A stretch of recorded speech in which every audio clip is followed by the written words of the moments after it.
things, body-wise, trait-wise, and the personality of them. How are you guys going through sorting through that here early on in camp, just in terms of who fits where?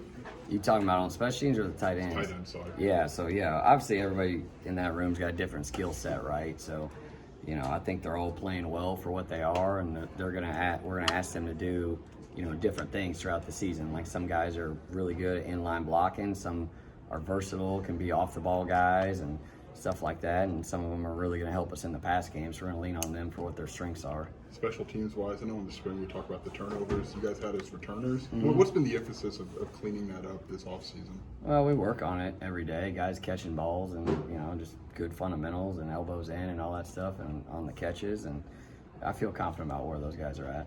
I know Boogie and Bailey here if you guys are ready for him.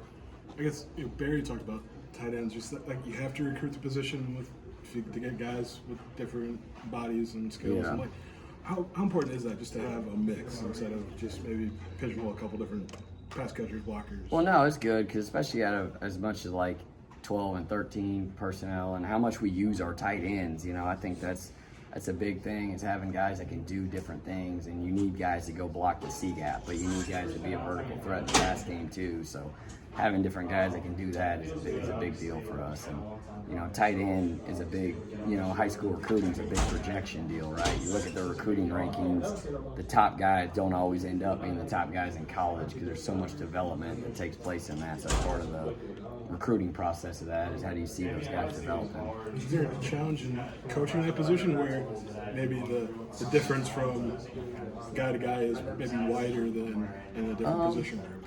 Yeah, it's a fun position to coach because you're involved in everything, right? Other than the quarterbacks, you probably have to know more about the offense than anybody else, so you're involved in the run game, the pass game, sometimes the protection. So it's a lot on those kids. That's something you look for in recruiting is can they learn, and it's a hard position to play if you can't learn. So, and obviously you got to have physical toughness, and there's a lot of other traits that go with it. But yeah, I think that's a big part of it.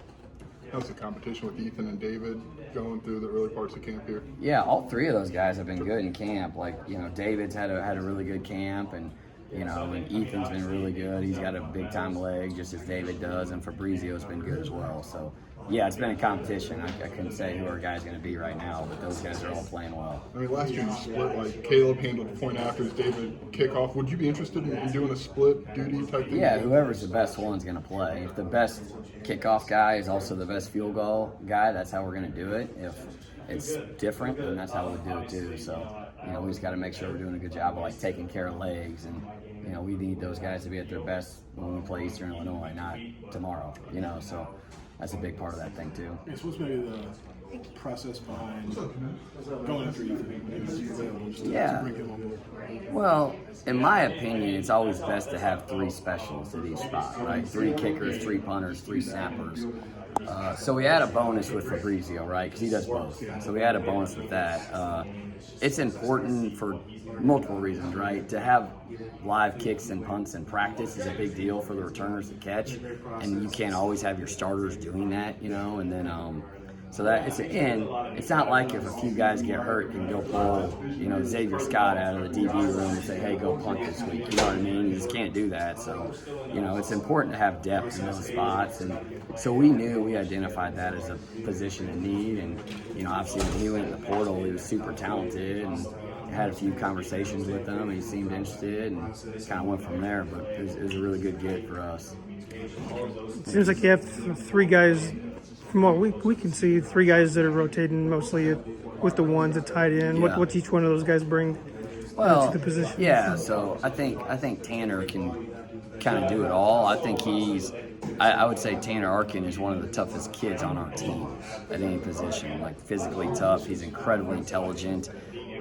He's got good ball skills. There's really not much he can't do, in my opinion. Henry Boyer is a physical kid, big body, right? He's obviously the biggest of the 3.